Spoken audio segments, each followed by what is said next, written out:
Telangana CM Revanth Reddy America వెళ్లారు. న్యూయార్క్లో రేవంత్ బృందానికి ఘన స్వాగతం లభించింది. నేడు న్యూయార్క్లోని ఎన్ఆర్ఐలతో రేవంత్ భేటీ కానున్నారు. అమెరికా పర్యటన సందర్భంగా సీఎం రేవంత్ 10 రోజుల పాటు అమెరికాలో పర్యటించనున్నారు. అమెరికా పర్యటన తర్వాత దక్షిణ కొరియాకు రేవంత్ టీం వెళ్లనుంది. పెట్టుబడులే లక్ష్యంగా రేవంత్ రెడ్డి విదేశీ పర్యటనకు వెళ్లారు.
తెలంగాణ సీఎం రేవంత్ రెడ్డి అమెరికా వెళ్లారు. న్యూయార్క్లో రేవంత్ బృందానికి ఘన స్వాగతం లభించింది. నేడు న్యూయార్క్లోని ఎన్ఆర్ఐలతో రేవంత్ భేటీ కానున్నారు. అమెరికా పర్యటన సందర్భంగా సీఎం రేవంత్ 10 రోజుల పాటు అమెరికాలో పర్యటించనున్నారు. అమెరికా పర్యటన తర్వాత దక్షిణ కొరియాకు రేవంత్ టీం వెళ్లనుంది. పెట్టుబడుల లక్ష్యంగా రేవంత్ రెడ్డి విదేశీ పర్యటనకు వెళ్లారు. ఇదే అంశానికి సంబంధించి మరిన్ని డీటెయిల్స్ అందించడానికి మా Telangana bureau chief Mahender Reddy phone ద్వారా సిద్ధంగా ఉన్నారు. రైట్, చెప్పండి మహేందర్, అసలు మొత్తంగా రేవంత్ రెడ్డి విదేశీ పర్యటనకు సంబంధించిన పూర్తి డీటెయిల్స్ ఏంటి? సుజయ్, రాష్ట్రంలో పారిశ్రామిక వృద్ధి పైన ఫోకస్ పెట్టింది ప్రభుత్వం. అందుకు తగ్గట్టుగా ముఖ్యమంత్రి రేవంత్ రెడ్డి అమెరికా టూర్ కూడా ఉంది. ఈ టూర్ కు సంబంధించి న్యూయార్క్ లో ఆయనకు ఘన స్వాగతం కూడా లభించింది. అయితే ఇటు ఆ పెట్టుబడులు రాష్ట్రాల కంపెనీలను ఆహ్వానించి పెట్టుబడులు పెట్టించడం పాటు స్థానిక పారిశ్రామికవేత్తలను ప్రోత్సహించాలని ప్రభుత్వం నిర్ణయించింది. కేవలం 1-2 రంగాలకే పరిమితం కాకుండా రాష్ట్ర వ్యాప్తంగా వివిధ రకాల పరిశ్రమలు కూడా నెలకొల్పాలనే ఒక యాక్షన్ ప్లాన్ తో రెడీ అవుతుంది ప్రభుత్వం.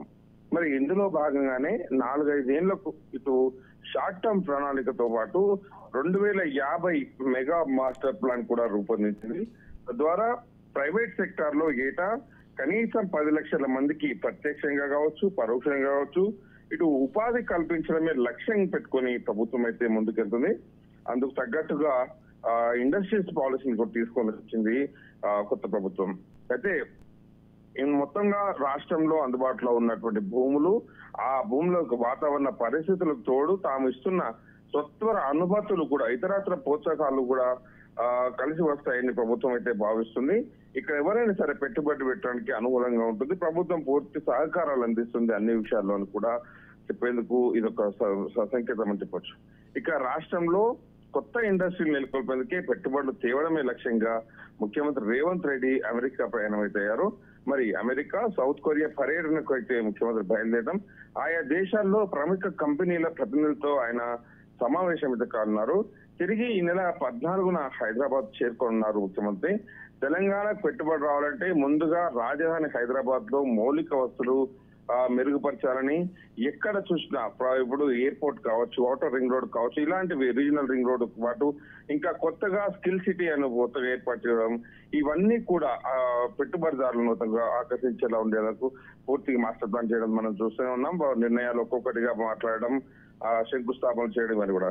సో ఈ క్రమంలోనే మెట్రో 2వ దశ విస్తరణ, మూసి ప్రక్షాళన, RRR విస్తరణ, మొత్తం వీటన్నిటికీ కూడా ప్రభుత్వం శ్రీకారం చుట్టింది. ఇప్పటికే రంగారెడ్డి జిల్లా పరిధిలోని 300 ఎకరాల్లో 2000 కోట్లతో జినోమ్ వ్యాలీని కూడా ఏర్పాటు చేస్తున్నది.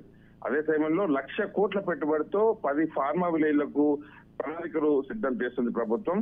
గత ప్రభుత్వాలు అనుసరించిన కేంద్రీకృత విధానాల వల్ల పారిశ్రామిక మొత్తం హైదరాబాద్ దాని చుట్టుపక్కల ఏరియాలకి పరిమితమైంది. దీనివల్ల పలు సమస్యలు కూడా ఉత్పన్నమవుతాయని ఈ రేవంత్ సర్కార్ అయితే గుర్తించింది. విజయ్, మరి కొత్త పరిశ్రమలు హైదరాబాద్ నుంచి పట్టణాలకు, రూరల్ ఏరియాలకు కూడా విస్తరించాలని ప్రభుత్వం అయితే యోచిస్తుంది.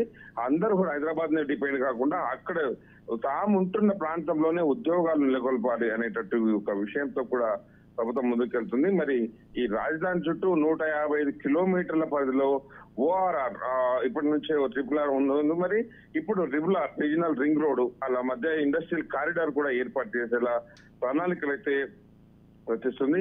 So HMDA Hyderabad metro development authority ఉందో దాంతో కూడా విస్తీర్ణం మరింత పెరిగే అవకాశం. సో ఈ ప్రాంతంలోనే ఐటీ, ఫార్మా, హెల్త్ తో పాటు food processing, sports, automobile, organic కస్టమర్లు ఈ కస్టమర్ల పరిశ్రమ అన్ని కూడా ఏర్పాటుకు రంగం సిద్ధం చేసింది. ఈ క్రమంలో దేశ విదేశాల నుంచి కూడా పారిశ్రామికవేత్త తెలంగాణలో పెట్టుబడులు పెట్టించేందుకే ముఖ్యమంత్రి స్వయంగా చొరవ తీసుకుని ఈ రంగంలోకి అయితే మొత్తానికి అందరూ ఇన్వైట్ చేసేలా మొత్తంగా అయితే ఒక చర్య తీసుకున్నారు. ఇండస్ట్రీస్, ఐటీ శాఖ మంత్రి శ్రీధర్ బాబుతో పాటు అమెరికా, సౌత్ కొరియా టూర్లకు అయితే బయలుదేరారు. మరి ఈ జనవరిలో సీఎం దావోస్ పర్యటనలో కూడా 40,000 కోట్ల పెట్టుబడులు రాష్ట్రానికి రావడంతో ఇదే ఊపులో బయో ఏషియా సదస్సు కూడా ప్రభుత్వం సక్సెస్ఫుల్ గా నిర్ణయించింది. మరి ఇప్పుడు చేపడుతున్న విదేశీ పర్యటన ద్వారా 16,000 కోట్ల పెట్టుబడులు తేవాలనే లక్ష్యంగా అయితే ఇటు ముఖ్యమంత్రి అయితే ప్రణాళిక సిద్ధం చేస్తున్నారు.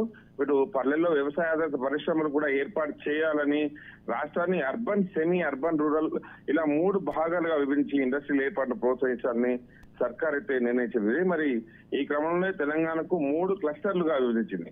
ఒకటి ఓఆర్ఆర్ లోపల ఉన్న ప్రాంతం అంతా అర్బన్ క్లస్టర్ గా, ఓఆర్ఆర్ నుంచి ట్రిపుల్ ఆర్ ఏదైతే రీజనల్ రింగ్ రోడ్ ఉందో ఆ మధ్యలో ఉన్న ప్రాంతం అంతా సెమీ అర్బన్ క్లస్టర్ గా, ట్రిపుల్ ఆర్ తర్వాత ప్రాంతాన్ని రూరల్ క్లస్టర్ గా గుర్తించింది. సో ఇప్పటి వరకు ఆ రీజనల్ అవుటర్ రింగ్ రోడ్ మాత్రమే మనం చూస్తే రీజనల్ రింగ్ రోడ్ ప్రాంతాన్ని కూడా మొత్తం క్లస్టర్ గా ఏర్పాటు చేయడం, ఆ రీజనల్ రింగ్ రోడ్ ఆనుకొని ఉన్న అవతల గ్రామాలు కూడా దాదాపు నగరాన్ని శోధించేలా ఉండే పరిస్థితి అయితే కనిపిస్తుంది. మరి ఈ 3 ఏళ్లలో ట్రిపుల్ ఆర్ పూర్తి చేయాలని భావిస్తుంది ప్రభుత్వం. దానివల్ల దాని అవతల ఉన్న ద్వితీయ శ్రేణి పట్టణాల్లో కూడా భారీ అయితే మండల కేంద్రాలు కావచ్చు, జిల్లా కేంద్రాలు, అలాగే ఈ నియోజకవర్గ కేంద్రాలు ఏవైతున్నాయో ఆ ప్రాంతాలని కూడా పూర్తి డెవలప్మెంట్ అవుతుంది. మరి ఒకప్పుడు పారిశ్రామికవేత్తలు మౌలిక వసతుల దృష్ట్యా హైదరాబాద్, రంగారెడ్డి జిల్లాలో ఎంచుకునేవారు. మరి ఇప్పుడు ప్రస్తుతం రూరల్ ప్రాంతాలకు కూడా ఈ రీజనల్ రింగ్ రోడ్ ద్వారా మొత్తం హైదరాబాద్ ను అలాగే రూరల్ ప్రాంతాన్ని అంతా ఒకటి చేయడమే లక్ష్యంగా ప్రభుత్వం చేస్తుంది. దీనికో శాంతి భద్రత సమస్యలు కూడా లేకపోవడంతో ఇతర జిల్లాల వైపు కూడా పారిశ్రామికవేత్తలు మొగ్గు చూపుతున్న పరిస్థితి కనిపిస్తుంది. హైదరాబాద్ ఇంకా 150 నుంచి 200 కిలోమీటర్లు విస్తీర్ణించేలాగా ప్రభుత్వం అయితే ప్రణాళిక సిద్ధం చేసిందని చెప్పచ్చు. Right, thank you Mahender.